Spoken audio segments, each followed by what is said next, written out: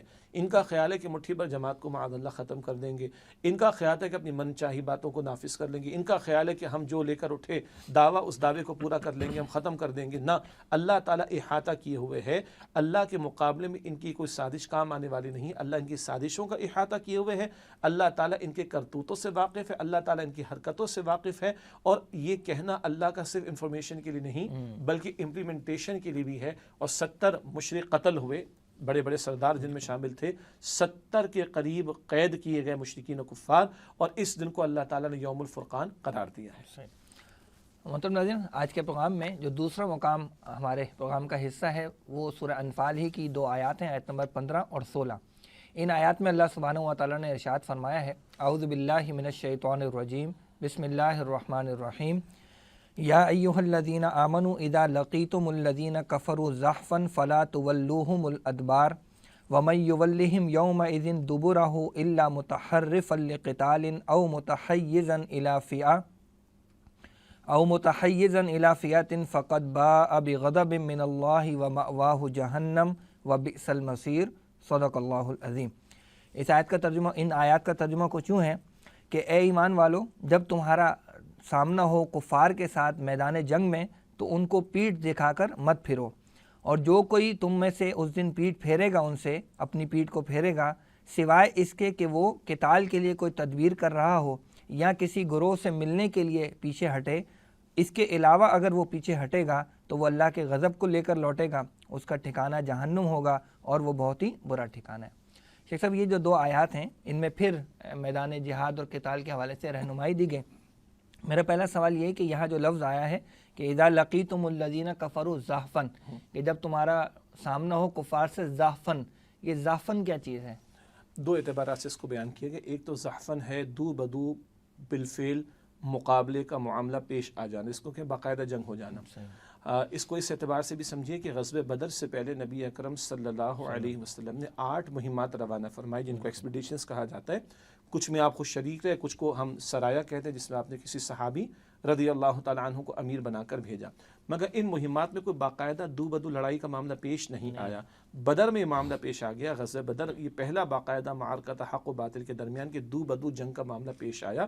تو زحفن ایک تو دو بدو جنگ کے مفہوم کو بیان کر رہا ہے۔ ایک اور اس کا مفہوم بیان کیا گیا جس میں بڑا خوبصورت نقطہ مفسرین نے بیان فرمایا.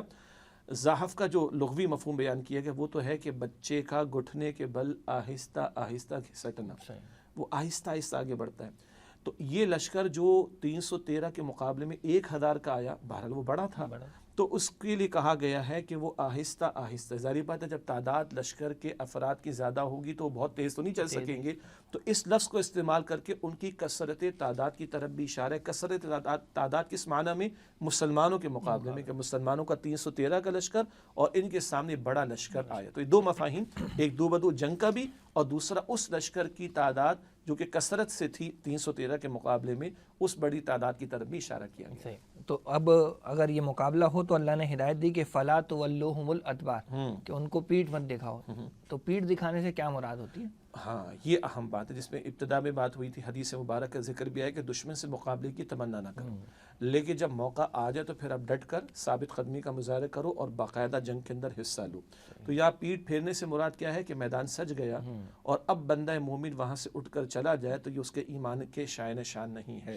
اگر معاملہ پیش آ گیا، میدان سج گیا، اب وہاں سے پیٹھ دکھانا، وہاں سے چلے جانا، اس کی قطعاً گنجائش موجود نہیں. آگے ایکسیپشنز ہیں، یہ عموم کی بات بیان کی جا رہی ہے کہ جب میدان سج گیا تو اب پیٹھ دکھا کر چلے جانا، میدان چھوڑ کر چلے جانا، بھاگ جانا، اس کی گنجائش نہیں. جیسا کہ منافقین نے احد کے میدان میں کیا. جی ہاں، یہ احد کے موقع پر جو آپ نے فرمایا نا، یعنی احد کے موقع پر نبی اکرم علیہ السلام نے فیصلہ فرمایا کہ مقابلہ کریں کہ باہر نکل کر، اور مدینہ شریف کا دفاع بھی ہوگا اس معنی میں، لیکن 300 افراد کو لے کر عبداللہ بن ابی راستے سے الگ ہو گیا. یہ ہے پیٹھ پھیر کر بھاگ جانا، کیونکہ اب سامنے دکھائی دے رہا تھا مقابلے کا موقع تو پیش آنے والا ہے. تو پیٹھ پھیرنے سے مراد کیا ہے؟ میدان سج رہا ہے اور اس موقع پر کوئی بندہ وہاں سے اٹھ کر چلا جائے، میدان کو چھوڑ کر چلا جائے، اس سے منع کیا جائے. البتہ اگلی جو آیت ہے وہ یہ دو اس میں رخصتیں دے رہی ہے. اس میں پہلی بات یہ آئی ہے کہ متحرفا لقتال. یہ متحرفا لقتال سے کیا مراد ہے؟ یعنی یہ کیا تدبیر کوئی اختیار کرے، کیا کرے؟ ہاں، یہاں جو رعایتیں دی جا رہی ہیں وہ میدان کو چھوڑنے کی نہیں، بلکہ میدان میں کس طرح اپنے آپ کو مضبوط انداز سے مصروف عمل کیا جا سکتا ہو. مثال کے طور پر پہلی بات ہے متحرفا لقتال. کیا مطلب؟ کہ بھائی دو بدو لڑائی کا معاملہ ہو رہا ہے، اور اس صورت میں بندہ یا کچھ افراد اہل ایمان کے دیکھتے ہیں کہ اگر ہم دائیں طرف ہو کر، بائیں طرف ہو کر، کچھ پیچھے ہو کر بہتر انداز سے کوئی ٹیکٹیکل موو اختیار کر کے ان پر حملہ آور ہو سکتے ہیں، تو حملہ تو کرنا ہے، مقابلہ تو کرنا ہے. یہ جو رعایت کا ذکر آ رہا ہے یہ میدان چھوڑنے کا معاملہ نہیں، بلکہ بہتر انداز سے حملہ آور ہونے، بہتر انداز سے مقابلہ کرنے کے لیے اپنے آپ کو تیار کرنا. اس صورت میں جو میدان سجا اس سے کچھ دائیں ہو جانا، بائیں ہو جانا، پیچھے ہو جانا، اور اس کے بعد کسی ایک موو کے ساتھ آگے آ کر پھر حملہ کرنا اور دو بدو لڑائی کا معاملہ کرنا، یہ اس رعایت کا ذکر کیا جا رہا ہے. تو اس ٹیکٹک کو اختیار کرنے کے لیے، اس موو کو اختیار کرنے کے لیے اگر کوئی دائیں بائیں ہوتا ہے تو یہ وہ پیٹھ پھیرنے والے معاملے میں شمار نہیں. یعنی بظاہر لگ رہا ہے ایسا کہ وہ پیچھے ہٹ رہا ہے، لیکن وہ اصل میں تدبیر کر رہا ہے. ہاں جزاک اللہ. یہاں ہٹنے سے مراد فرار نہیں ہے بلکہ تدبیر کرنا. اچھا، دوسری جو اجازت دی گئی ہے وہ ہے متحیزا الی فئۃ. یہ کیا چیز ہے؟ اس میں کیا پہلو ہوگا؟ ہاں، مراد ہے کہ اپنے لشکر سے جا ملنے کے لیے جب میدان سجا ہے، دو بدو لڑائی ہوئی ہے، تو دائیں بائیں سے آگے پیچھے سے حملہ بھی ہوتا ہے اور دو بدو لڑائی کا معاملہ بھی ہوتا ہے. ایسے ممکن ہے کہ کوئی ایک فرد یا کچھ افراد اپنے مین لشکر سے کوئی پیچھے رہ گئے یا علیحدہ ہو گئے.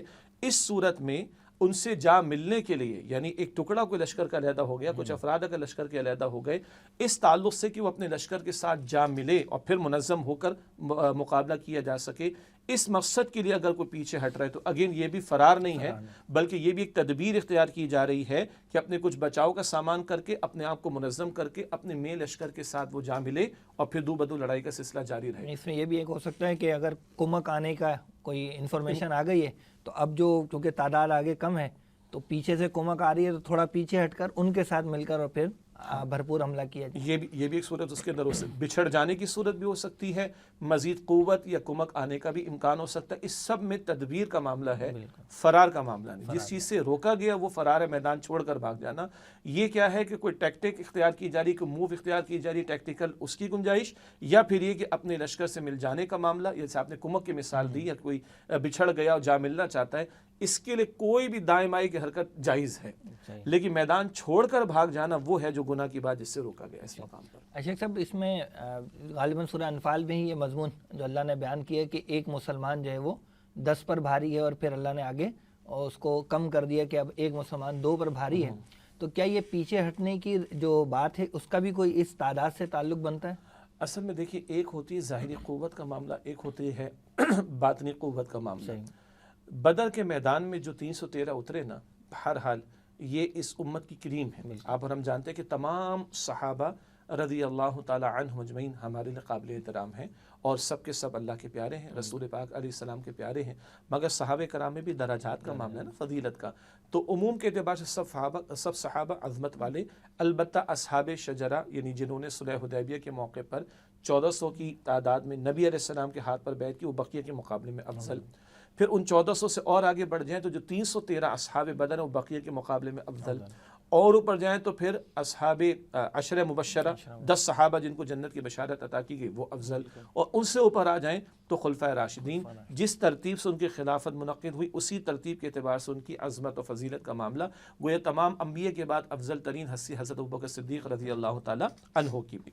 تو یہ تو تمام صحابہ، اور پھر ان کی عظمتوں کے اندر بھی درجات کا معاملہ۔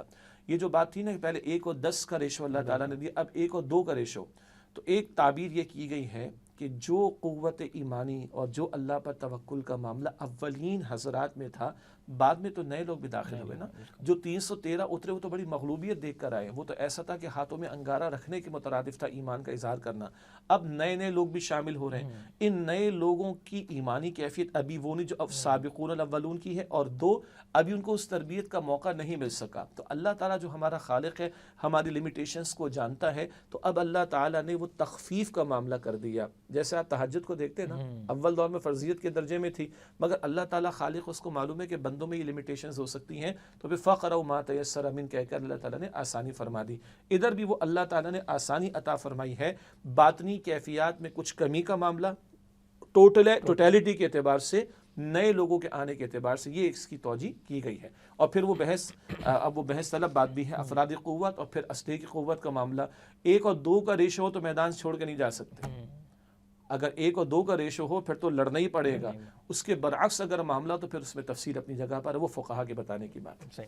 اچھا، بس آخری بات یہ ہے کہ یہ تو 2 رعایتیں اللہ تعالیٰ نے بتا دیں، قتال کی تدبیر کرنے کے لیے یا پیچھے کسی گروہ سے ملنے کے لیے، لیکن اس کے علاوہ کوئی اگر شخص میدان چھوڑ کر بھاگتا ہے تو اللہ تعالیٰ کے الفاظ بڑے سخت ہیں، فقط باء بغضب من اللہ ومأواہ جہنم وبئس المصیر۔ تو ایک تو میرا سوال یہ ہے کہ آخر اتنی سختی کیوں ہے، اور دوسرا یہ ہے کہ کیا صرف یہی وعید ہے یا کچھ اور بات بھی اس حوالے سے بیان ہوئی ہے؟ یہ تنہا یہ وعید کم ہے، اللہ کا غضب، اس کا ٹھکانہ جہنم، اور وبئس المصیر لوٹنے کے اعتبار سے بہت برا مقام۔ بندہ غور کرے، جو کفر پہ اڑے ہوئے ہیں، جو باطل پر اڑے ہوئے ہیں، جو اللہ کے منکر ہیں، جو حق کے مقابلے میں کھڑے ہوئے، وہ جان دینے کو تیار ہیں۔ ابو جہل قتل ہوا کہ نہیں؟ 70 مشرک قتل ہوئے کہ نہیں؟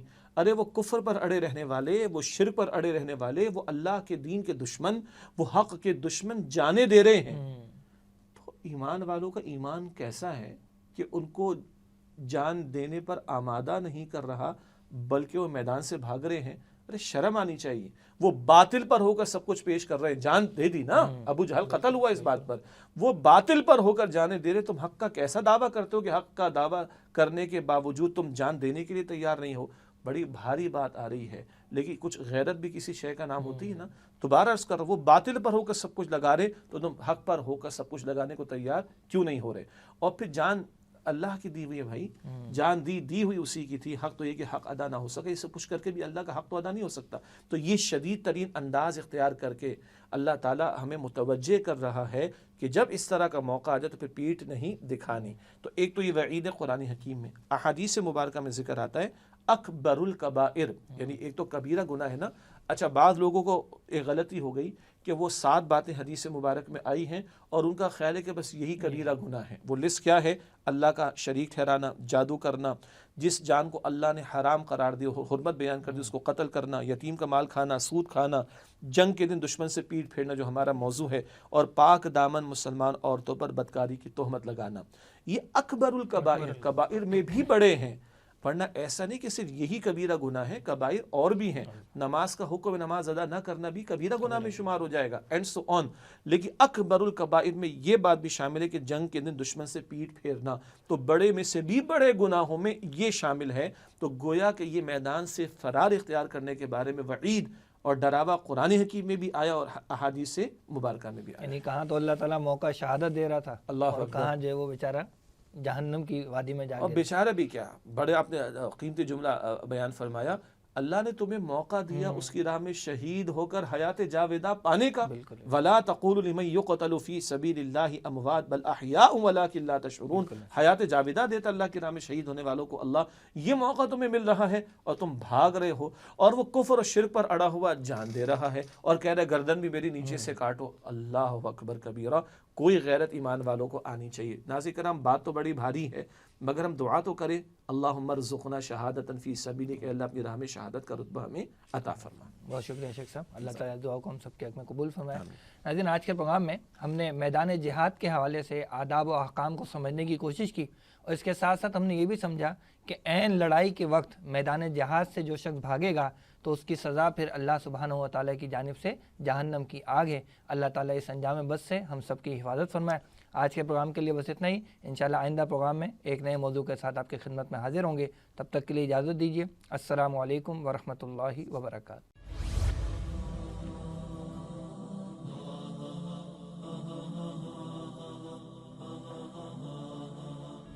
وہ زمانے میں معزز سے مسلمان ہو کر اور تم خار ہوئے تارک قرآن ہو. خیرکم من تعلم القرآن وعلمہ. تم میں سے بہترین لوگ وہ ہیں جو قرآن سیکھیں اور سکھائیں.